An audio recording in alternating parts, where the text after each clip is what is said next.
End of the day মানে full of sound and Fury মনে হতে পারে আপনার।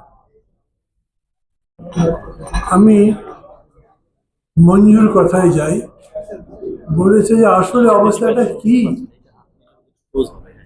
বলেছে আসলে অবস্থাটা কি এটা আমার জানতে হবে প্রফেসর ইউনূসের কাছে। উনি যতদিন ক্ষমতায় আছেন অপেক্ষা করবেন, জানতে পারবেন না, বলবেনই না। মানে ওনার অ্যাপয়েন্টেড সিকিউরিটি অফিসার বা কি বলেন, অ্যাডভাইজার, উনি যখন বলেছেন যে না এইটা ছিল না, কোনোদিন হবেও না, তো প্রধান উপদেষ্টার কাছে তা আপনি পাবেন না। এই যে এত ডিসকোর্স হচ্ছে, এই যে কথাবার্তা বলছি, মানে একটা কথা আমি খুবই চমৎকৃত হয়েছে, বিশেষ করে সরি নামটা ভুলে গেলাম, পলিটিক্যাল সায়েন্সের টিচার প্রথম যিনি বললেন, এইটা হ্যান্ডেল করবে কে বা ম্যান করবে কি, এটা একটা করিডোর যদি দেওয়া হয় তাহলে তারপরে নিয়ন্ত্রণ করবে কি, বাংলাদেশ কি পারবে? উনি মনে করছেন পারবে না, আমি নিজেও মনে করি পারবে না। তো কত বড় একটা সিকিউরিটি ইস্যু আমাদের জন্য আমরা ইনভাইট করছি, কিন্তু বলছে যে না আমরা কিছু করছি না, আমরা কিছু করিনি। এইটা তো আরো ডেঞ্জারাস। এটার মানে হলো they have something in their minds which they are trying to explore. যাওয়া যাবে, গেলে কতখানি, কি কি বিপদ আছে, এই জন্য বাজারে ছাড়ছেন। তারপরে যখন দেখছেন যে এটার রেসপন্সটা তত ভালো না, তখন একদম আউটরাইট ডিনাই করে দিচ্ছেন। রাষ্ট্র যখন এরকম করে জনগণের সাথে প্রতারণা, তখন জনগণের খুব সতর্ক হওয়া দরকার, আমাদের বিপদ হতে পারে। দেয়ার হিডেন এজেন্ডা, যেটা ওপেনলি বলা যাচ্ছে না, কোনো একটা সময় আসবে যখন আপনারা বলতে পারবেন না, তারা তাদের কাজ করে ফেলবে, এরকম হতে পারে। এইসব সন্দেহের কথা আসলো কেন? এটা তো 5 আগস্ট আসেনি, আমার মনে আসেনি। আমি প্রায় সব জায়গায় বলি, ডক্টর ইউনূস আমার ডাইরেক্ট টিচার ছিলেন, উনি আমাকে ইকোনমিক্স পড়িয়েছেন চিটাগং ইউনিভার্সিটিতে, খুব ভালো মানুষ ডাক্তার, এখনো জানি, সম্মানও করি। কিন্তু অনেকগুলো ঘটনা মিলে নিজের মধ্যে যে প্রশ্নগুলো তৈরি হয়েছে, তার থেকে এই কথাটা বলছি। এইটা কোনো এজেন্ডা উনি এরকম করে করেননি। আরো কিছু কিছু বিষয় আছে, যেমন ধরেন হঠাৎ করে বললেন যে একটা মাত্র পার্টি ডিসেম্বরে ভোট চাই, পলিটিক্সের মধ্যে যাচ্ছি আমি ডাইরেক্টলি, কিন্তু আজকে অনেকগুলো পার্টি বলেছে এরকম নয়, অনেকে ডিসেম্বরে ভোট চাই।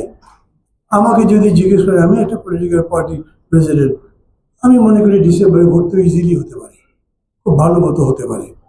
তো এরকম বলে দিচ্ছেন কেন? সেইভাবে পুরা বিষয়টা সম্পর্কে আমরা ডার্কে আছি। এই জন্য আমি কথা বাড়াবো না, যেহেতু সময়ের একটা স্বল্পতা আছে। আমি যিনি এই লেখাটা লিখেছেন তাকে আন্তরিকভাবে ধন্যবাদ দিচ্ছি। মানে সব দিক ভেবে চিন্তে তিনি লিখেছেন। একটা বিষয় আমি একটু দ্বিমত করি, আমি মনে করছি এটা করা উচিত। উনি বলছেন, আমি হারিয়ে ফেললাম কিনা,